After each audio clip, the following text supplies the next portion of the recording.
उत्तराधिन सूत्र में नव तत्व की परिपाटी में आश्रव तत्व पर चर्चा चल रही है और आश्रव में दो प्रकार से आश्रव कहा गया, एक भावाश्रव और दूसरा द्रव्याश्रव। भावाश्रव का अर्थ होता है जीव जो जो शुभाशुभ भाव करता है उन वह भावों का कर्ता होता है और उन भावों का कर्तृत्व होते से ही ज्ञानावरणादि द्रव्य कर्म का आश्रव होता है। आश्रव पूर्वक बंध है, इस अपेक्षा से बंध में भी प्रथमतः जीव के भाव को कहा बंध का कारण और द्वितीयतः कहा कि उसी के कारण से ये द्रव्य कर्म का बंध है। आश्रव का अर्थ होता है जिन कारणों से कर्म आ रहे होते हैं और आकर के जिस समय कर्म रखना के पुद्गल जो मेरे पास आसपास फंसाए हुए हैं, लोक में ठसाठस भरे हैं, वे आकर्षित होते हैं और जिस समय वे मेरे भावों के अनुसार ही ज्ञानावरणादि द्रव्य कर्म रूप परिणमित होते हैं, जब तक परिणमित हो रहे होते हैं तब तक कहा जाता है वह भावाश्रव है और परिणमन करके जिस समय मेरे साथ आकर के संयोगित होते हैं उस समय कहा वह द्रव्याश्रव है। जिस समय जो पूर्वोपार्जित कर्म है वह उदय में आता है तो कहा जाता है ज्ञानावरणादि द्रव्य कर्म, उसका अब द्रव्यतः आश्रव हो रहा है, आना हो रहा है।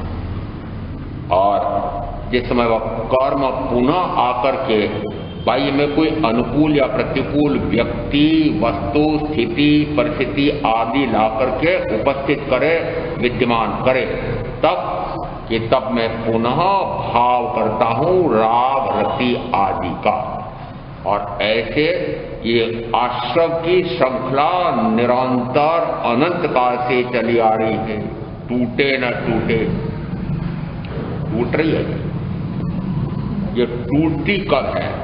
यह आश्रव तो पूर्व कर्म के उदय से मुझे विकार में ले जाने के लिए निमित्त कारण तो आते हैं, परंतु निमित्त कारणों के अनुसार यदि मैं बाह्य में कोई भी कार्य क्रिया प्रवृत्ति न करूं तो कहा जाता है आश्रव नहीं होगा, और करूं तो कहा जाता है आश्रव।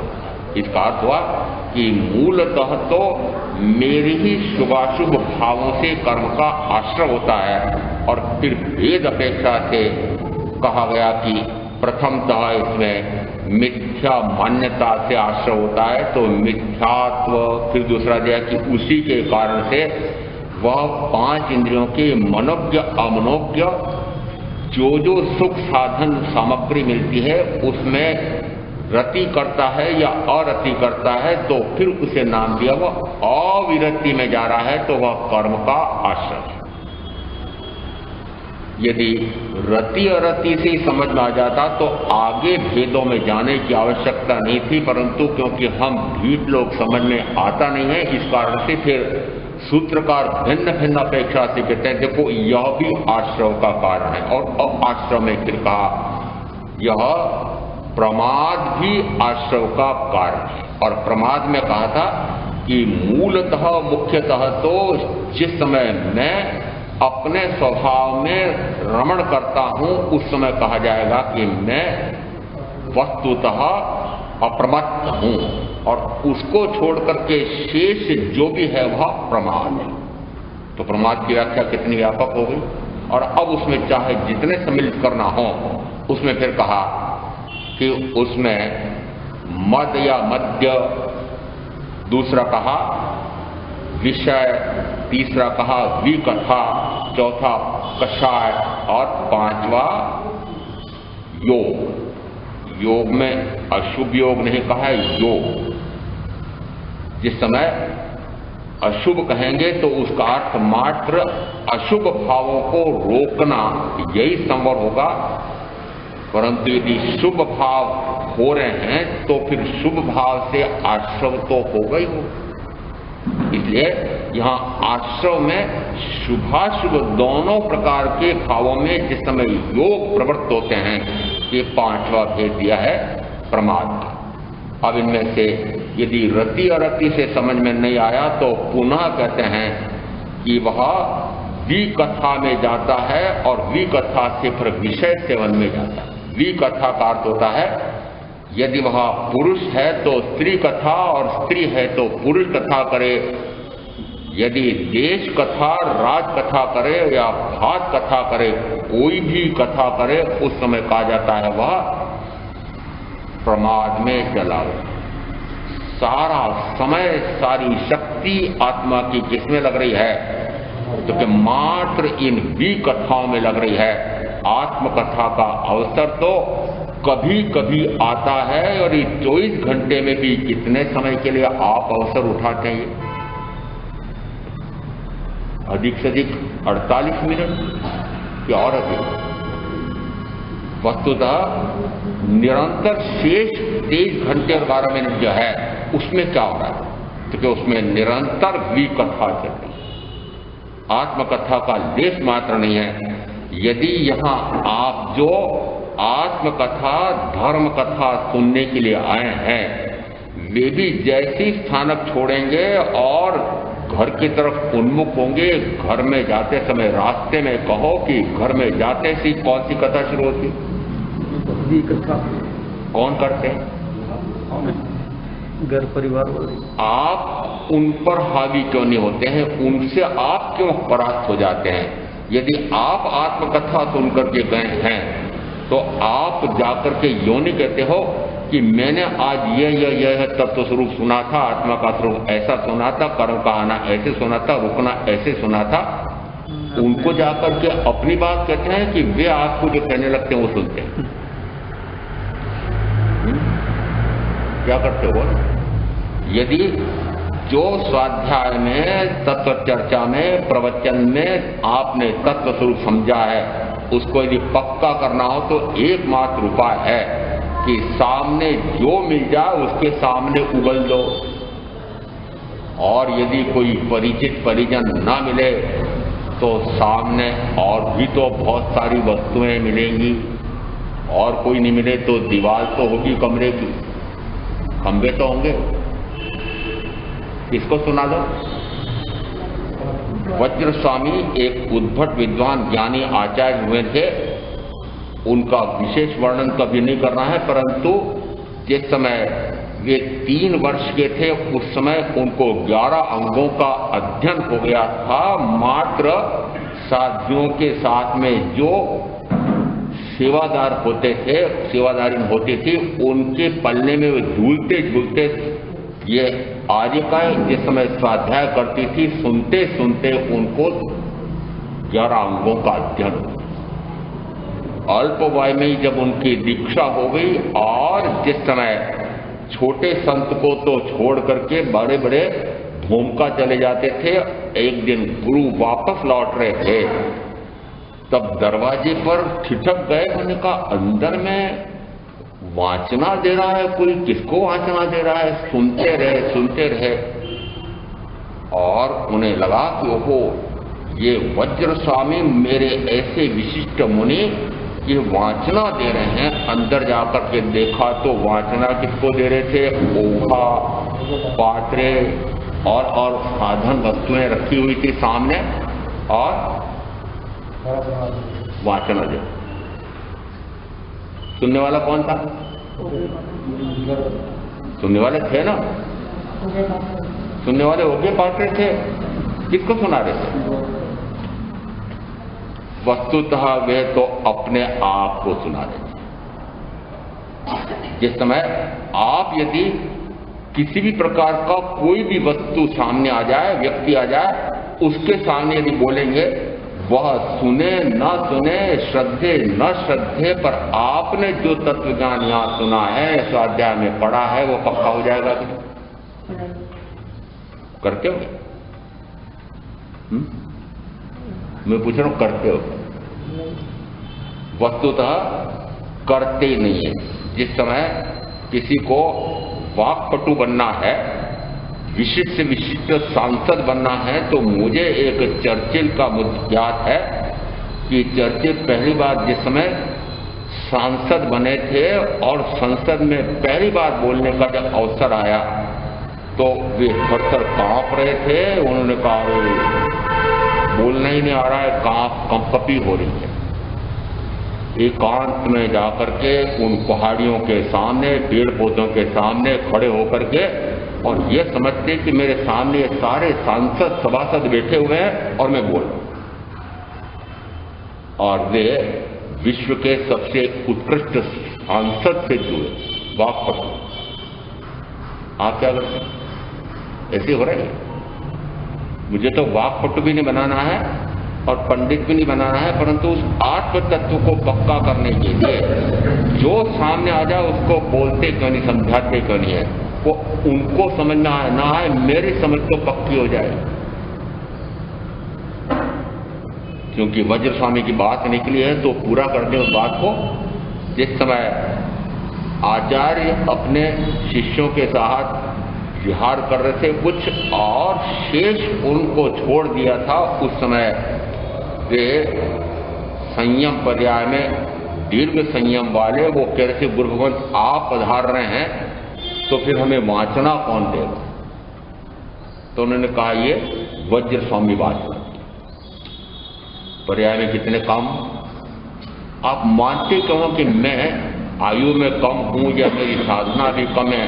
यदि आप अपने आप में पक्के हैं कि मैंने जो तत्व स्वरूप आत्मस्वरूप समझ रखा है वह भगवान महावीर द्वारा प्रतिपादित है, सत्य है, मेरे अनुभव से सत्य सिद्ध हुआ है, तो उसका प्रतिपादन करो, पक्का होता चला जाए। जिस समय आप जाते हैं उस समय मुझे ज्ञात है, मैं तो यहां तक कह सकता हूं कि प्रवचन पूरा होते सी कक्ष में हल्ला मच जाता है। क्या उस तत्व स्वरूप को जो आपने सुना है वह अवधारणा में पक्का है, ऐसा चिंतन मनन करते हुए मौन जाते हो घर पे? यहीं से विकथा, निरर्थक की बातें शुरू हो जाती। ये विकथा कितनी हावी है आप पर, और मोल लेते हो स्वयं ही विकथा। मुझे ज्ञात है कि जिस समय मैं भी स्थानक में समाई करने जाता था तो घर से निकलता था, उस समय वस्त्र बदल करके निकलता था, मुंहपत्ती आदि हाथ में लेकर के आसन में लेकर निकलता। क्यों? क्योंकि रास्ते में कोई भी विद्यार्थी पालक या अन्य परिचित मिलेगा तो मेरे 5 मिनट खड़ा रह करके कोई बात मेरे माथे में घुसाएगा और मेरे 50 मिनट बिगाड़ देगा। बात कितनी देर करेगा? फिर 5 मिनट में उस व्यक्ति ने जो बात कही है वो आत्मकथा कही थी क्या? फिर आप किस उलझनों में रहते हैं वापस? उसने ऐसा कहा था, उसने ऐसा कहा था, यानी निरर्थक का आपका समय उस व्यक्ति से बात करने में कितना बाद में बिगड़ गया है सोचते नहीं है। इसलिए निरर्थक का आलाप संलाप क्यों करते हो? कितनी भी कथा में जाकर के और कितने कर्म का आश्रय हो रहा है महाप्रमाण। और इस विकथा के साथ जुड़ा हुआ है आहार संज्ञा, भय संज्ञा, मैथुन संज्ञा, परिग्रह। आगमों में सर्व जीवों में चारों प्रकार की संज्ञाएं पाई जाती है और फिर न्यूनाधिक का व्याख्या प्रकृति में आई है कि सर्वाधिक संज्ञा किस जीव की, किस गति में किस जीव की होती है। यदि अत्यधिक भय लगता है तो मानना कि वह भयभीत कौन होता है, नरक में इतना दुखी हो जाता है, उसको भय लगता है, तो भय संज्ञा सबसे अधिक कहाँ? नरक में। यदि वर्तमान में भी भय लगता हो तो मान लेना नरक से आएगा। क्या मानना? वो बात बाकी है ना, संस्कार उस समय की भयभीत होते थे, आज भी भय होते थे। आहार संज्ञा यदि अत्यधिक हावी है तो मान लेना कि तिरंज गति में रह करके आए हैं या तिरंज गति में जाना। क्या मानना? आहार संज्ञा सर्वाधिक किसमें है? तिरंज गति। और मैथुन संख्या किसमें है? तो का सर्वाधिक मनुष्यों में। और फिर कहा परिग्रह संज्ञा किसमें यदि सर्वाधिक है तो कहा देह बुद्धि।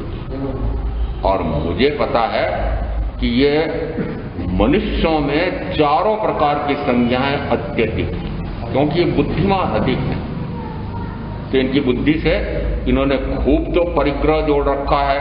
फिर उस परिग्रह को कोई हानि ना पहुंचाए, चाहे वो सचित परिग्रह चाहे अचित परिग्रह, जो परिजन परिचित आदि जोड़ रखे हैं, जो धन वैभव भोग साधन जोड़ रखे हैं, उसमें कोई हानि ना कर दे, डकैती ना हो जाए, चोरी ना हो जाए, लूट न ले जाए, प्राकृतिक आपदा ना आ जाए, तो निरंतर भय लगता रहता है। तो परिग्रह संज्ञा आप में कम है, भय संज्ञा कम है,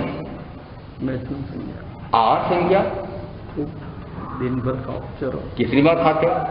दिन भर चलो, दिन भर और रात को दिन भर चढ़ते हैं। और दिन भर अभी ये कह रहे हैं दिन भर चढ़ते हैं, मुझे तो पता है कि रात भर भी चढ़ते हैं।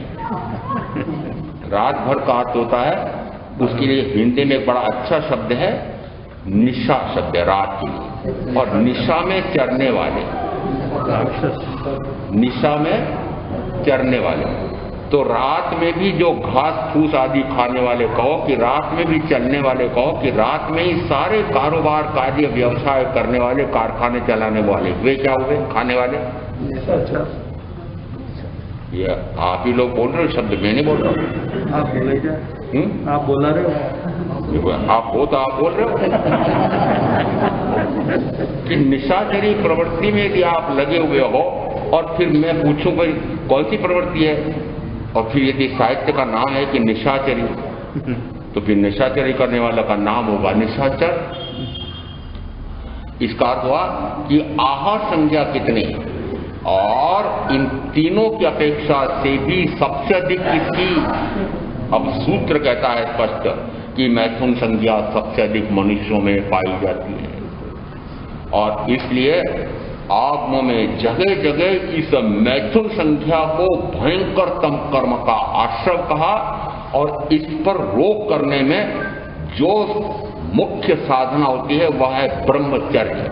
और ब्रह्मचर्य को इतना अधिक महत्व दिया कि सूत्रकार कहते हैं कि ब्रह्मचर्य के समान कोई तप नहीं। प्रश्न व्याकरण सूत्र में कहा, यह सम्यक ज्ञान, दर्शन, चारित्र, विनय और सर्व तपों का प्रत्याख्यानों का मूल है। ब्रह्मचर्य क्या है? मूल है।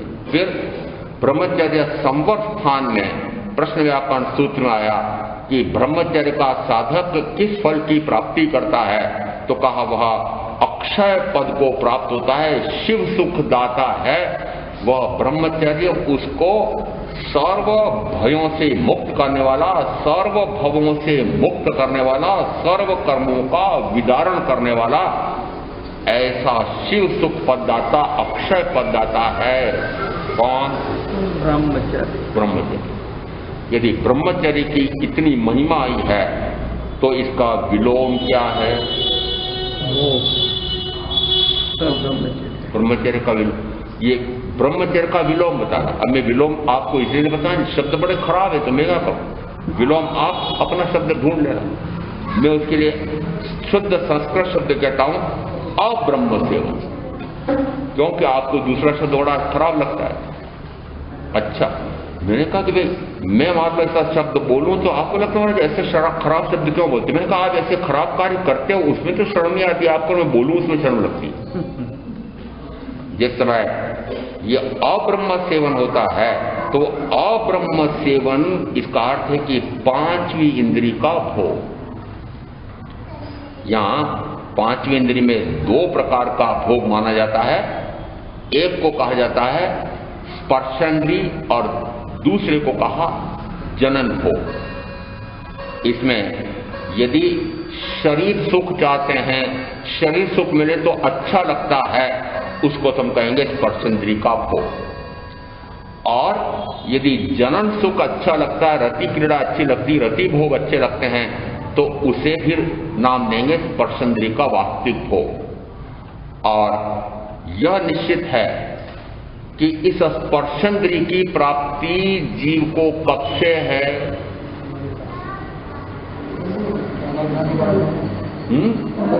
अनादिकाल।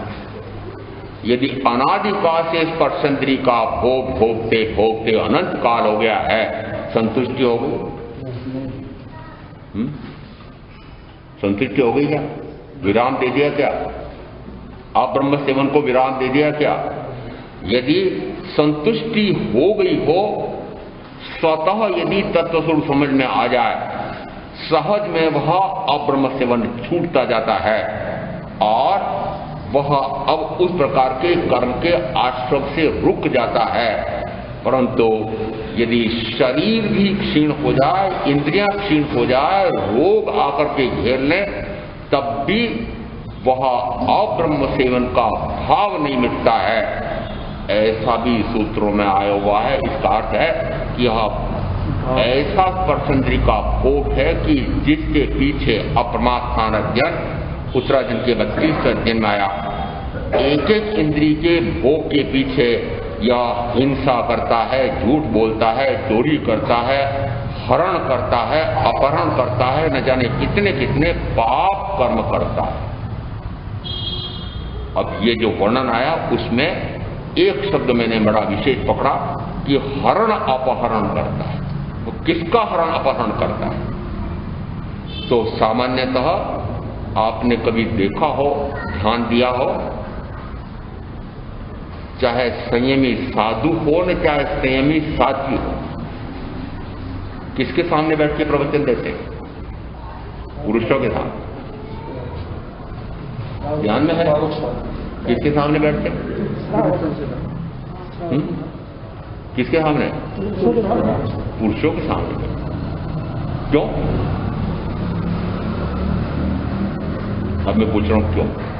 कोई शादियां हैं तो शादियों को तो फिर स्त्रियों के समक्ष बैठ करके उनकी तरफ मुंह करके बोलना चाहिए। ये पुरुषों को क्यों दिया? इसलिए दिया है कि इन पांचों इंद्रियों का चक्कर के भोग भोगने वाला सर्वाधिक भोगी, भोग का भाव तो अत्यधिक भाव तो पुरुष का हो और स्त्री तो मात्र वह लाचार है। शरीर के कारण से कहो कि अवयवों के कारण से कहो, और आपने उसको अपने अधीन करके और मात्र भोग्या बना रखा है। इसलिए उपदेश किसको? पुरुषों को। उपदेश किसको दिया? पुरुषों को। और इस अपेक्षा से यहां क्या कहा जा रहा है कि अब्रह्म सेवन ऐसा विषय सेवन है कि जिससे कर्मों का भयंकरतम बंध होता है। और उसके लिए अब शब्द आ रहा है, यदि उत्तराजन सूत्रकार कहते हैं कि वह हरण करता है, अपहरण करता है।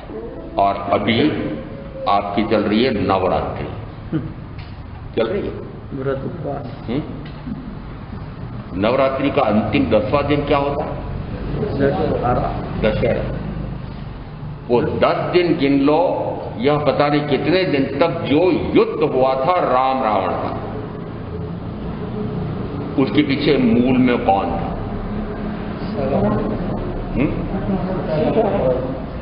अरे मूल में स्पर्शेंद्रिय का भोग था क्या?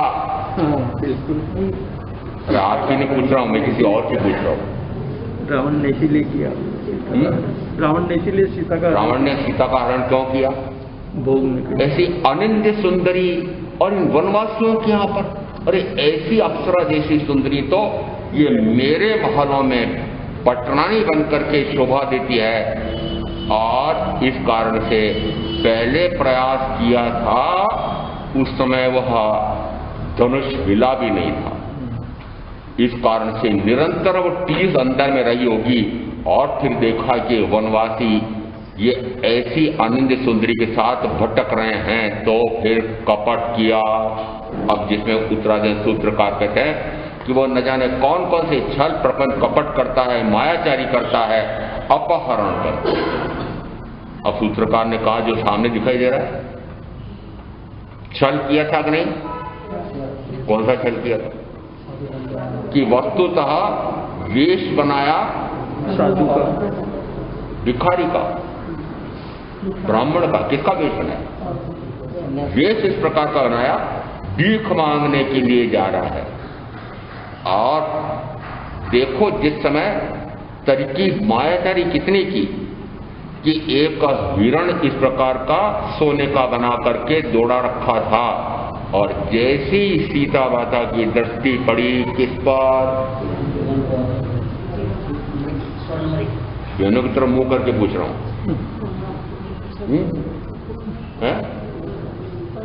हाँ, सोने का मृग। इसका अर्थ हुआ कि इनको सोना बहुत प्रिय होता है, तो सोने का मृग लाने के लिए दौड़ाया कि नहीं? तो अब मैं पूछ रहा हूं कि बहनें सोने के लिए अपने साथी को दौड़ाती कि नहीं मैदान में जीवन भर? और भाइयों को पूछ रहा हूं कि आप दौड़ते हो कि नहीं? यदि आप दौड़ते हो तो राम भी तो उसी प्रकार से दौड़ पड़े। इधर तो वो दौड़ पड़े और इधर भिक्षा मांगने के लिए आया। और जिस समय लक्ष्मण जा रहे थे उनने कहा कि कोई न कोई संकट भाई पर आ रहा है। क्यों? क्योंकि लक्ष्मण की आवाज आई। कौन सी आवाज आई? जैसे आवाज आई तो उन्होंने कहा अरे भाई संकट में पड़े। आवाज किसकी थी? वो राम की नहीं थी, नहीं, हाँ उसकी थी। आवाज उसने की, कराते हुए इस प्रकार से आवाज की, हो लक्ष्मण। लक्ष्मण सोचा भाई संकट में है, परंतु उन्होंने कहा सीता माता की सुरक्षा करनी पड़ेगी। और सुरक्षा देखो, वैज्ञानिक अभी भी शायद खोज रहे होंगे कि क्या ऐसा किया उन्होंने कि एक रेखा खींची और माता को कहा कि हे सीता माता, इस रेखा को उलांघ करके मत बाहर निकल। रेखा किसको कहते हैं? लकीर। साधु साधियों के लिए भी कुछ मर्यादाओं की रेखाएं खींची हुई है। आपके लिए मुझे पता है परिवार में, समाज में इस प्रकार की मर्यादा रेखाएं खींची हुई हैं। और परिवार समाज के ऊपर फिर राज्य सरकारों ने भी, देश की सरकार ने भी इस प्रकार की मर्यादा रेखाएं खींच रखी है। और जिस समय अब आपसे पूछूं कि मर्यादा का उल्लंघन करते हो तो अपराधी दंड मिलता है कि नहीं? मिलता है। कल मैंने थोड़ा सा उल्लेख कर दिया था तो हमारे भाई सामर जी बीच बीच में बहुत करने लग गए थे। मैंने कहा कि साधु साध्वी स्वयं उन आचार मर्यादाओं का उल्लंघन करके इस प्रकार की नव यौवनाओं को, नव यौवनाओं के अश्लील चित्रों को, नव यौवनाओं के अश्लील भोगों को साक्षात अपने सामने अकेले कमरे में बैठ करके मोबाइल में, इंटरनेट वाले मोबाइल में देख रहे हैं, तो मर्यादा लांघी कि नहीं? मर्यादा लांघने का अर्थ क्या हुआ? सजा मिलनी चाहिए। सर्वनाश। और सर्वनाश इसलिए बता रहा हूं कि यदि उस रेखा में रावण घुस जाए तो नाश हो जाए, स्वाहा हो जाए। इसका अर्थ हुआ मर्यादा लांघी तो क्या हुआ कि संयम का विनिघात करता है, ब्रह्मचर्य से पतित हो जाता है। यदि मैंने स्वयं बात कही है, किसके लिए कही? मेरे लिए कही ना, तो आपको बहस करने का जरूरत।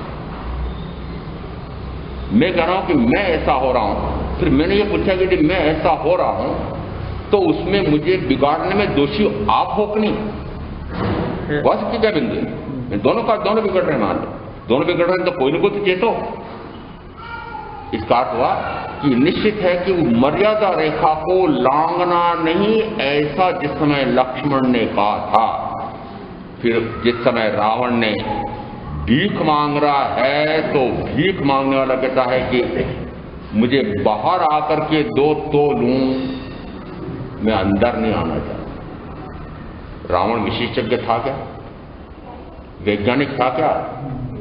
उस रेखा के पौद्गलिक परमाणुओं का अनुभव कर लिया और देखा कि यदि इस रेखा में मैं अंदर घुसूंगा तो स्वाह हो जाऊंगा, इसलिए उस रेखा को पार नहीं किया और सीता माता को कहा कि यदि देना ही चाहती हो तो बाहर आ, और बाहर निकलते सी हराम कथा सारी जानते, यानी निश्चित है कि हरण कर लिया था, तो हरण करने वाला अपराधी कानून में भी है और यहां प्रमाद स्थान अध्ययन में आया है कि ऐसा वह किसी भी इंद्री, और उसमें अब नाम आया स्पर्शेंद्री के भोग के पीछे वह हिंसा करता है, झूठ बोलता है, चोरी करता है, कपट मायाचारी करता है, हरण और अपहरण करता है। दृष्टांत समझ में आ गया? ये सारे हो रहे थे। हमने ये रामायण सुन करके, रामायण के वृत्त चित्र देख देख करके ऐसा पक्का कर लिया कि रावण महाराक्षस था, महाव्यभिचारी था। क्या माना आपने? परंतु आज की तुलना में जो बलात्कार करने वाले और जार कर्म करने वाले उन महारावणों की अपेक्षा से तो वह रावण बहुत संत पुरुष था। बताऊं क्यों? उसके नियम अशोक वाटिका में सीता माता को रख करके उसकी विशिष्ट से विशिष्ट ऐसी परिचारिकाओं को, दासियों को उनकी सेवा में छोड़ा और मात्र ये कहा कि इनको मनाओ कि ये मेरे साथ जुड़ जाएं, मैं इनको पटरानी बनाऊं। जबरदस्त। और जब तक वह मान्य न करे तब तक लेश मात्र भी मन में भी उनके प्रति विकार का भाव नहीं आए। जिसमें स्पर्श करना तो बहुत दूर है, जार कर्म और बलात्कार करना तो बहुत दूर है, मन में भी इस प्रकार का भाव नहीं आया। बताओ संत पुरुष था कि नहीं? आज की तुलना में सोचो, किसकी तुलना में? आज की तुलना। और निश्चित रूप से हम जैन रामायण को जानने मानने वाले क्या कहते हैं? क्या मानते हो? राक्षस? क्या मानते हैं? अधिक से अधिक मानते हैं तो हम प्रतिवासुदेव मानते हैं और लक्ष्मण को वासुदेव मानते हैं। तो वो युद्ध चला था किसके बीच में? वासुदेव प्रतिवासुदेव के बीच में युद्ध चला था। और वासुदेवत्व तब प्राप्त होता है जिसमें वो प्रतिवासुदेव का संहार करता है। यहाँ पर जिस समय संहार हुआ था तो सामान्य रामायण में तो राम ने संहार किया है, परंतु जैन रामायण में लक्ष्मण वासुदेव ने प्रतिवासुदेव का संहार किया था और वासुदेवत्व को प्राप्त किया था। और अब मैं पूछ रहा हूं, आपने बच्चों को तो खूब रटा रखे हैं, मुझे पता है जैन पाठशाला में 63 लागा पुरुषों को नाम रटाए जाते हैं। हमारे अध्यक्ष महोदय ये भी 16 सतियों के जय हो बोलते हैं। 16 सतियां तो 63 में नहीं। हाँ नहीं, 24 तीर्थंकर हैं, 12 चक्रवर्ती हैं, 9 बलदेव हैं, 9 वासुदेव हैं, 9 प्रतिवासुदेव हैं, और कुछ छूटे 63 हो। इन 63 में 16 सतियां नहीं, परंतु इन 63 में प्रतिवासुदेव है क्या? है? कोई तो कोई हाँ बरो है। और ये 63 को क्या कहा हमारे यहाँ? या तो उसी भाव में मोक्ष जाने वाले या किसी न किसी भाव में मोक्ष जाने। मोक्षगामी जीव है कौन? 63 लावनी। अरे रावण जिस समय मरीचि के सामने खड़े होकर के और भरत चक्रवर्ती वंदना कर रहे थे तो उस समय वस्तुतः वे त्रिदंडी हो गए थे, भगवान ऋषभ देव के समोचरण से पृथक हो गए थे।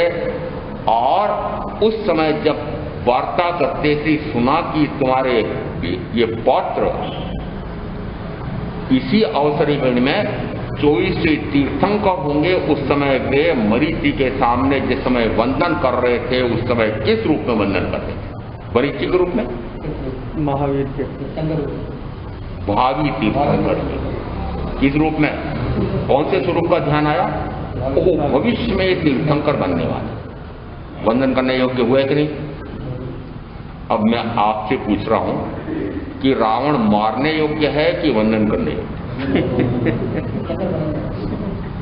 रावण का पुतला बना करके जलाए, उस समय आप देखने जाओ और तालियां बजाओ, प्रशंसा करो, उस योग्य हो आपकी वे श्लाघा पुरुष हैं, बन ये प्रशंसा करने योग्य। बताओ क्या करना? प्रशंसा करने योग्य है कि नहीं? वर्तमान में, वर्तमान का अर्थ है कि मुझे तो वर्तमान अपेक्षा से सोचना है कि वर्तमान में भी मैं उनके उस भावी तीर्थंकर शुद्ध स्वरूप को अभी ध्यान में लेकर के उनको वंदन करना चाहूं तो कर सकते हैं, वंदन कर सकते। क्यों? क्योंकि वे अभी चाहे कैसी रहे हों, प्रतिभासु देव रहे हों, उस भाव में तो प्रतिभासु देव थे, परंतु निश्चित है कि वे अगली 24 के नाम व्याख्या प्रकृति सूत्र में आए हुए हैं, उसमें इनका नाम नहीं, परंतु यह भी उल्लेख आया शास्त्रों में कि वे किसी 24 में अरिहंत होकर के, तीर्थंकर होकर के फिर मोक्ष जाए।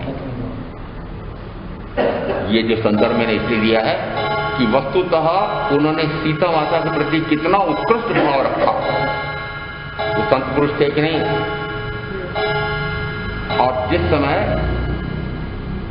उनकी पटरानी ने कहा कि भाई देखो वो सीता माता आपके बारे में लेश मात्र भी मन से भी इस प्रकार का भाव नहीं कर सकती कि आपकी वो पटरानी बन जाए, आप क्यों उसको बनाना चाहते हो? मुक्त कर दो, वापस कर दो। तो उस समय संवाद क्या रहा होगा, मैं मात्र कल्पना से कह सकता हूं कि यदि राम में बल हो तो बाहुबल से युद्ध करके ले जाए, ऐसे तो नहीं दूंगा, इसको कहते योद्धा। यदि ले लिए मैंने, ले आया हूं तो वापस कैसे दूंगा? युद्ध करके लेकर, युद्ध करके। इसलिए लड़ा, मान तो लिया कि वापस करने योग्य है, परंतु उन्होंने कहा नहीं, मैं सहज में कैसे दे दूं? युद्ध करके जीत करके ले जाए तो ले जाए। और फिर जिस समय कहा जाता है वो युद्ध आज के युग की अपेक्षा से महायुद्ध जैसा, विश्व युद्ध जैसा था क्या? था? नहीं। हाँ, विश्व युद्ध जैसा था। देखो एक तरफ लंका के सारे राक्षस और दूसरी तरफ देखो भारतवर्ष के सारे किन्नर जाति के, वन जाति के, वन्य जाति के, और उसमें यदि सबसे महत्वपूर्ण गदाधारी कौन? हनुमान। बंदर है? कौन कौन सी सेना थी? ये सारी सेना लड़ी है, और इस प्रकार से इतनी सेना का संभार हुआ है, और ये पता है कि उस लंका का नाश हो गया, आग लगा दी थी। लंकावासी सारे राक्षस, उनका संहार हो गया था। क्या कमानी हुई थी? वो सारी जो नर संहार हुआ था, जो भयंकर हानि हुई थी, उसके मूल में कौन? मूल में स्पर्शेंद्री का भोग। इसका अर्थ है कि स्पर्शेंद्री का भोग कितना भयंकर होता है कि उसके लिए मनुष्य में से पुरुष कितना संहार करने के लिए तैयार हो जाता है।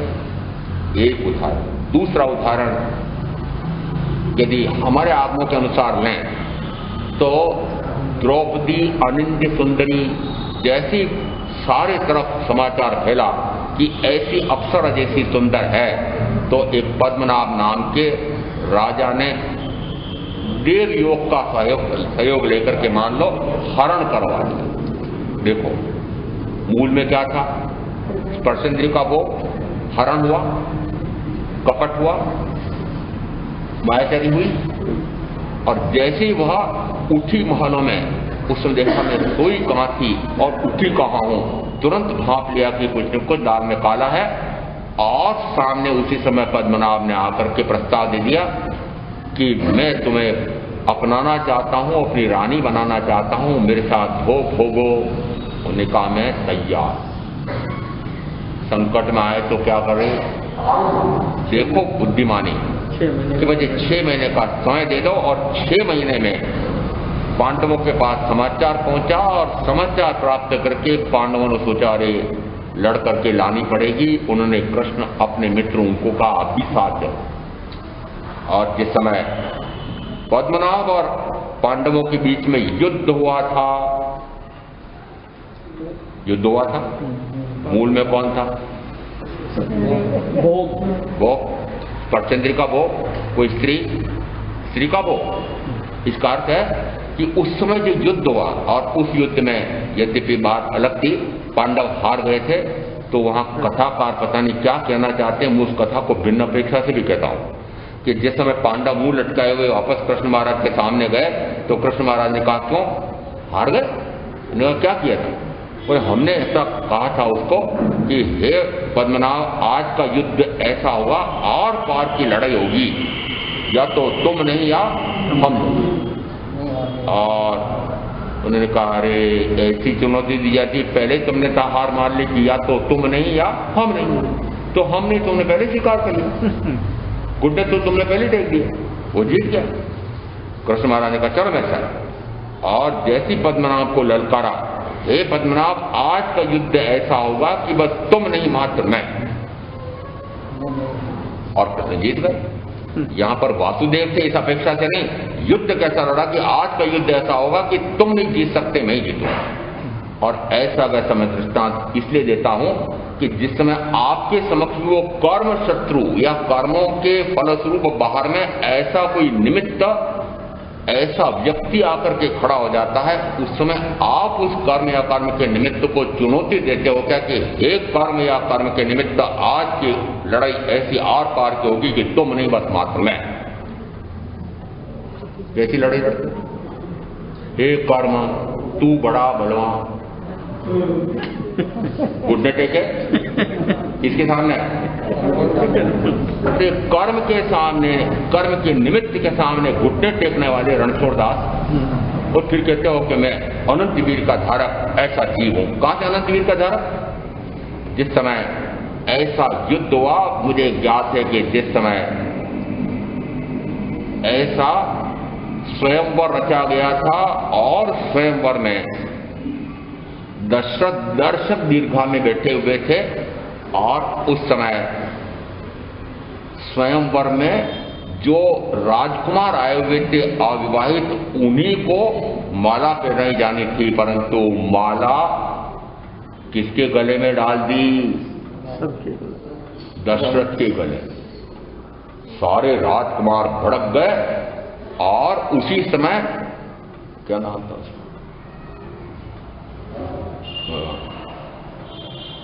रानी, चलो नाम ही बुला गए, केकई विशिष्ट सारथी थी। इस कारण से सारथी के रूप में तो वह बैठी रथ में, और फिर उसने, दशरथ ने उन सारे राजकुमारों से और उसके केकई के भाई से युद्ध लड़ा। अब बताओ वह जो युद्ध हुआ था उसमें मूल में कौन था? स्त्री थी कि नहीं? कि स्वयंवर में राजकुमारों में से किसी को चुनना चाहिए था, इसने इसको कैसे चुन लिया दशरथ को? युद्ध लड़े तो मूल में स्पर्शेंद्री था, स्त्री थी। फिर मुझे ज्ञात है, चाहे हम कृष्ण महाराज को भावी तीर्थंकर मान्य कर रहे हैं, परंतु उन्होंने भी जिस समय उनके पास समाचार आए तो रुक्मिणी का हरण करने के लिए गए थे। युद्ध हुआ था, मूल में कौन था? लो। उसके बाद मुझे ज्ञात है कि जिस समय पृथ्वीराज चौहान और संयोगिता, अब दोनों का कैसे क्या हुआ कि पृथ्वीराज और जयचंद दोनों किस प्रकार से भाई भाई रहे होंगे। राजा को अपने नाना को राज्य तो देना चाहिए था जयचंद को, पर दे दिया पृथ्वीराज को, तो शत्रुता तो थी ही। और उसके बाद में फिर उसकी बेटी के लिए स्वयंवर रचा गया। उस समय सामान्यतः सभी को निमंत्रित किया जाता है, परंतु पृथ्वीराज की मात्र प्रतिमा लगा दी और निमंत्रण नहीं दिया। और उस समय समाचार पहुंचा दिया और उस समय पृथ्वीराज ने उसका अपहरण किया। क्या किया? अपहरण किया कि नहीं? और जब अपहरण किया तो उसके बाद में उस समय हो सकता है कोई युद्ध नहीं हुआ, परंतु मैं उसका दुष्फल अवश्य बता सकता हूं कि जिस समय पृथ्वीराज उसके साथ महलों में भोग भोगने में लगे हुए थे और उन्हीं के कवि चंद्रवरदाई और चंद्रवरदाई ने देखा कि हो ये अब इस प्रकार से भोग में लगे हुए हैं और इधर मुगलों ने आक्रमण कर दिया देश पर, तो एक कविता लिख करके भेजी उनको वीरत्व जगाने के लिए। अब वो कविता क्या रही होगी मुझे पता नहीं है, परंतु मुझे मात्र भी एक बात कहनी है, अली कली सो की बंदियों आगे कौन हवा। अली यानी मोरा और कली यानी फूल की कली। वो अली कली सो ही बंधियों यानी यह भौरा इस फूल की कोमल पाखुड़ी को यह जैसे देखा उसने क्या सुगंध है, क्या सुंदर है और क्या खिला हुआ है, वह भौरा उस पर जाकर के बैठा और फिर संध्या हो गई, वह फूल बंद हो गया। उसको वह सेज इतनी सुंदर लग रही थी, इतनी सुगंधित लग रही थी, इतनी कोमल लग रही थी। उसने कहा थोड़ा सा सुख और भोगूं, जब चाहूं जब निकल जाऊंगा, और नहीं तो सुबह तो खिलेगा ही वापस फूल ना, निकल जाऊंगा। परंतु उसी समय एक हाथी उस तालाब में पानी पीने के लिए आता है और पानी पी करके खिलौने करते करते उसने उस फूल को तोड़ा और बाहर निकल करके और पैरों तले रौंदा। उस समय उस भौरे का क्या हुआ? कचूमर निकल गया। कचूमर निकला। और यह अली कली सो ही बंदियों का अर्थ यह है कि मुझे पता है कि भौरे में ऐसी शक्ति है कि वह काठ में भी छेद कर सकता है। किसमें? लकड़ी में भी छेद करके निकल जाए, ऐसा भौरा होता है। परंतु वह उस कोमलतम पत्ती को भी छेद करके क्यों नहीं निकल पा रहा था? मोह पास में बंधा। वो तेज, वो सुंदरता, और भाइयों के मुंह की तरफ मुंह कर रखा है, इसलिए मैं भाइयों को पूछ रहा हूं कि बताओ आप में भी अनंत वीर है, काठ में छेद करके निकल सकते। किसमें से? काठ में से छेद करने निकलने का अर्थ होता है कि आप में कौन सी शक्ति है? अनंत वीर्य।